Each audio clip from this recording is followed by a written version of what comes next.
इन दिनों जंगल में भयंकर वर्षा हो रही थी। लगभग हर दिन बारिश ही होती, कभी सुबह तो कभी शाम को। ऐसे में पक्षियों को बड़ी कठिनाई का सामना करना पड़ता था। कालू का बेटा रोता हुआ बोलता है, मैं अब भूखा नहीं सो सकता, मुझे कुछ तो खाने को दो मम्मा। चुप कर जग्गू, तुझे दिखाई नहीं देता? बाहर तेज बारिश हो रही है, ऐसे में मैं दाना कहाँ से लेकर आऊं? कालू जी, आप जग्गू बेटे को ना डांटे। अब इस बेचारे का क्या कसूर? वो 3 दिन से भूखा सो रहा है। आप कैसे भी करके आज थोड़ा भोजन ले आए। मैं कल भी गया था, पूरे जंगल में पानी भरा पड़ा है, गला हुआ दाना भी नहीं मिलता, मैं कहाँ से लेकर आऊंगा? आप रहने दें, मैं ही जाती हूँ। अपने बच्चे के लिए कुछ ना कुछ तो ले ही आऊंगी। गोरी ध्यान से जाना, ऐसे मौसम में भूखे चील अपना शिकार ढूंढते हैं। अब मरूं या बचूं, लेकिन अपने बेटे को भूखे मरते नहीं देख पाऊंगी। मैं चलती हूँ। फिर गोरी कौवी अपनी जान को दांव पे लगा के तेज बारिश में ही घर से निकल जाती है। इधर चिड़िया के बच्चे भी भूख से तड़प रहे थे। मम्मा मम्मा, भैया को तो देखिए कैसे चक्कर खाकर ये गिर गए हैं। आप जल्दी करें। मम्मा चिड़िया भागी भागी कुकू के पास आती हैं और बारिश की बूंदें उसके मुंह में डालती हैं। कुकू धीरे धीरे अपनी आंखें खोलता है। कुकू मेरे बच्चे, आप ठीक तो हो? हाँ मम्मा, मैं ठीक हूँ, बस थोड़ी से चक्कर आ गए थे। आप चिंता ना करें, मुझे कुछ नहीं हुआ। कुकू भाई, ये सब भोजन ना खाने के कारण हो रहा है। लेकिन मम्मा क्या करें, ऐसी बारिश में दाना कहाँ से ढूंढ कर लाए? गुड़िया बेटी, आप भाई के पास रहे, मैं बाहर जा रही हूँ। कहीं ना कहीं से तो भोजन लाना ही होगा, वरना मेरा कुकू मर जाएगा। नहीं मम्मा, मैं भूखा रह लूंगा, लेकिन अब बाहर ना जाए। कल लाडो की मम्मा को चील ने पकड़ लिया था। बच्चों, मुझे कुछ नहीं होगा, मैं वापस घर आ जाऊंगी, आप घबराएं ना।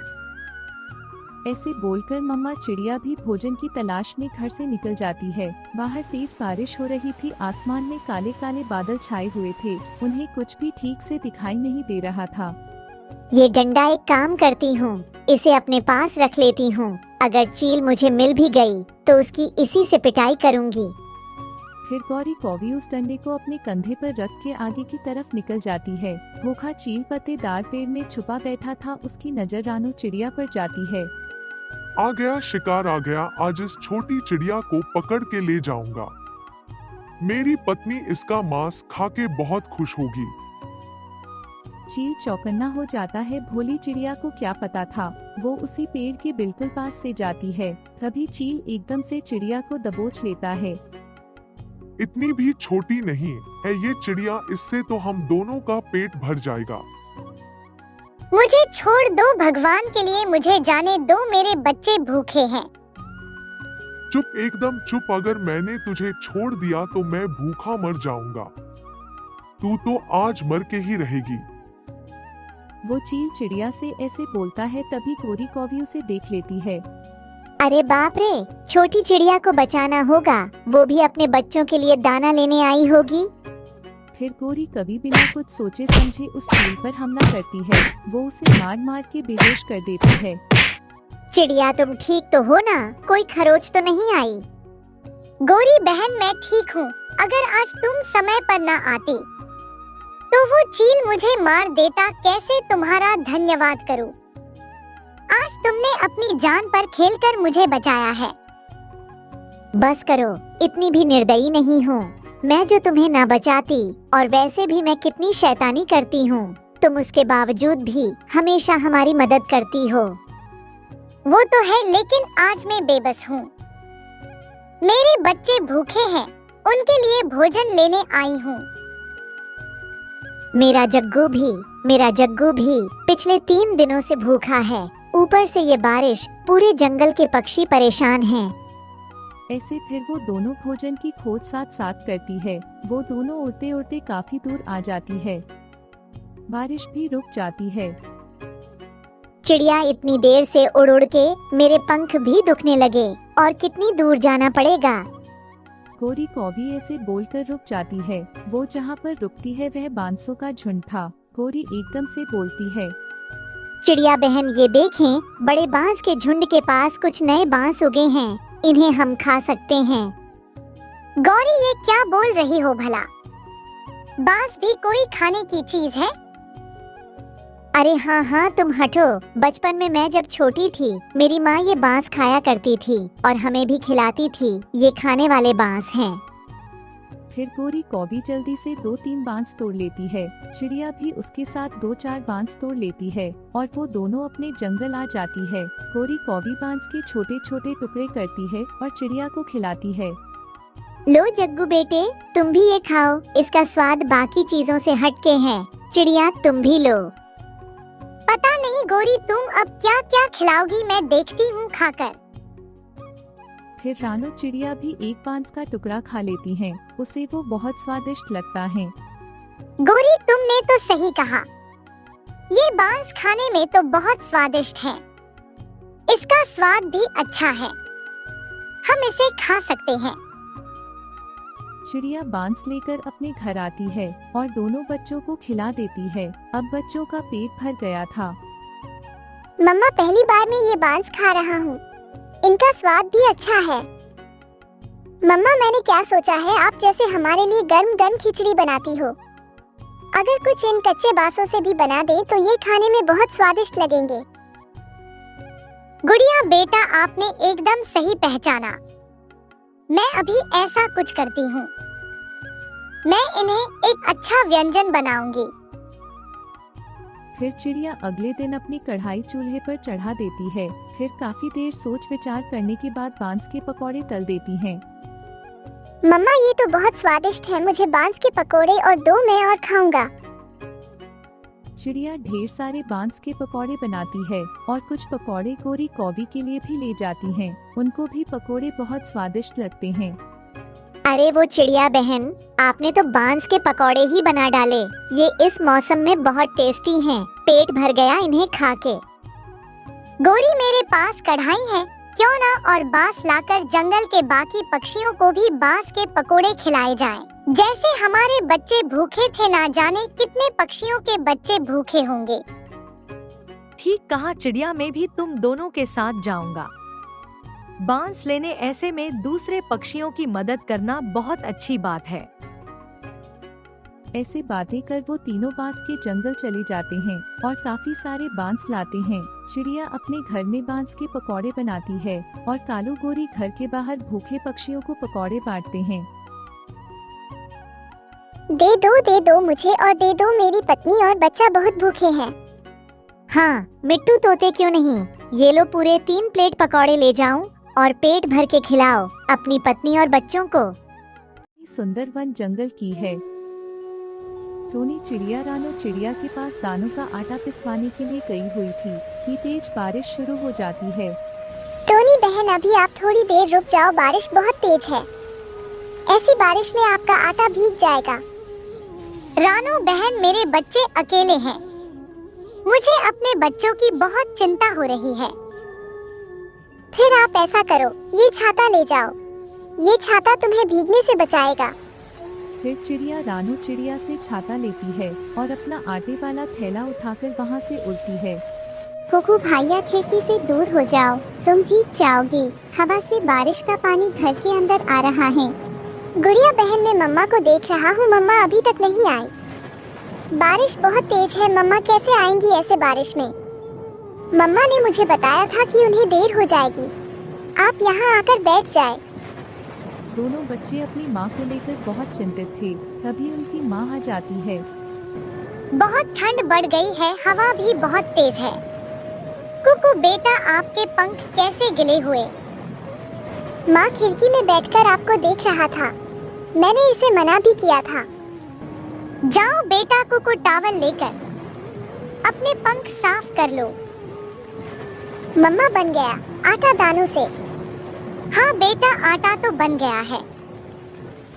टोनी चिड़िया के सर में बहुत दर्द था, उसे ठंड लग गई थी। टोनी चिड़िया आग तो जला लेती है मगर रोटी बनाने की उसमें हिम्मत नहीं थी। थोड़ी देर बाद बारिश रुक जाती है, मौसम साफ हो जाता है। माँ हमें अब भूख लगी है, रोटी बना दे। भाई आप देखने ही रहे हो, मम्मा को बुखार हो गया है। गुड़िया बेटी जाओ गोरी ताई के पास जाओ और उसे कहो कि मम्मा कह रही हैं, आकर हमें रोटी बना दो। मैं अभी जाती हूँ मम्मा। गुड़िया गोरी ताई के घर जाती है, जो उनकी पड़ोसन थी। गोरी ताई मम्मा ने भेजा है, मामा को तेज बुखार हो गया है। मामा कहती है आप हमारे घर आकर हमें रोटी बना दे। गुड़िया बेटी अपनी मम्मा से जाकर कहो अभी मैं खाना बना रही हूँ, अपने जग्गू को खाना देकर मैं आती हूँ। गुड़िया अगर तुम्हें भूख लगी है तो मेरे साथ खाना खा लो। चुप चुप कर जग्गू हर समय बोलता रहता है। जाओ चली जाओ, तुम ये काम बाद में आकर कर लेना। गुड़िया तुम जाओ, मैं आती हूँ। गुड़िया जाती है और फिर गोरी कालुप्पे से लड़ाई शुरू कर देती है। मैंने तुमसे कितनी बार कहा है कि मेरी बातों में ना बोला करो। जाओ जाओ बना दो जाकर रोटी। अगर इतना ही फिक्र है चिड़िया की तो मैं तो नहीं जाऊंगी। पड़ोसी ही मुश्किल समय में एक दूसरे की मदद करते हैं। मुझे नहीं जरूरत ऐसी मदद की। रात हो जाती है। मम्मा चिड़िया और बच्चे बैठे गोरी कवि का इंतजार कर रहे थे। गुड़िया बेटी आपने बताया था ना गौरी ताई को मम्मा को बुखार है। मम्मा मैंने सब बताया था, मगर गोरी ताई गुस्से में थी, जो अभी तक नहीं आई, शायद वो ना ही आए। इंतजार करते करते रात हो जाती है और बच्चे भूखे ही सो जाते हैं। अपने बच्चों को भूखा सोते हुए देखकर मम्मा चिड़िया हिम्मत करके उठने की कोशिश करती हैं, मगर वह गिर जाती है। मम्मा क्या हुआ क्या हुआ? मम्मा आप लेट जाए। गुड़िया बेटी कुकू को बहुत भूख लगी हुई होगी, मैंने सोचा मैं रोटी बना देती हूँ। मम्मा अपनी सेहत का कुछ तो ख्याल करें, आपसे उठा नहीं जा रहा और आप रोटी बनाने चली हैं।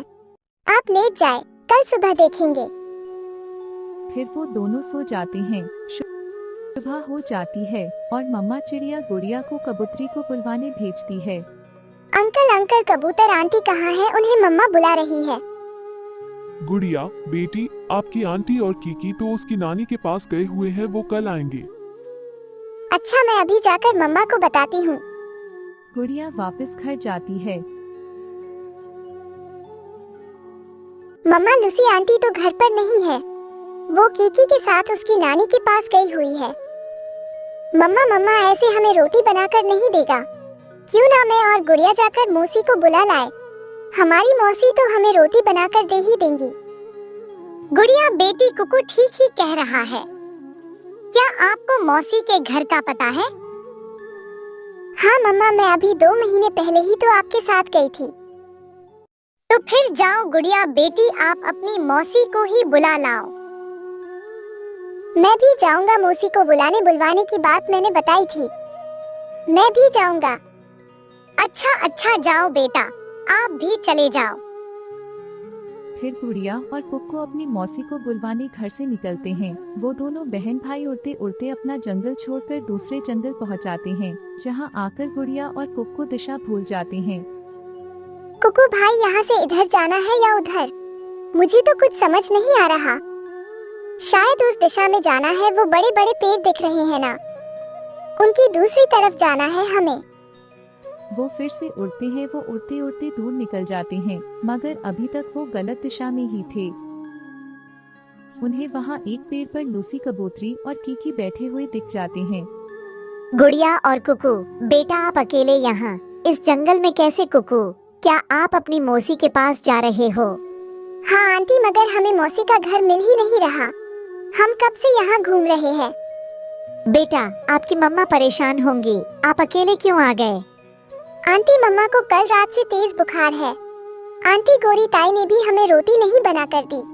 मैं आपको ले गया था, पता चला आप घर पर नहीं है, इसलिए मम्मा ने हमें मौसी को बुलवाने भेज दिया। चलो बेटा मैं आपको आपकी मौसी के घर तक छोड़ देती हूँ।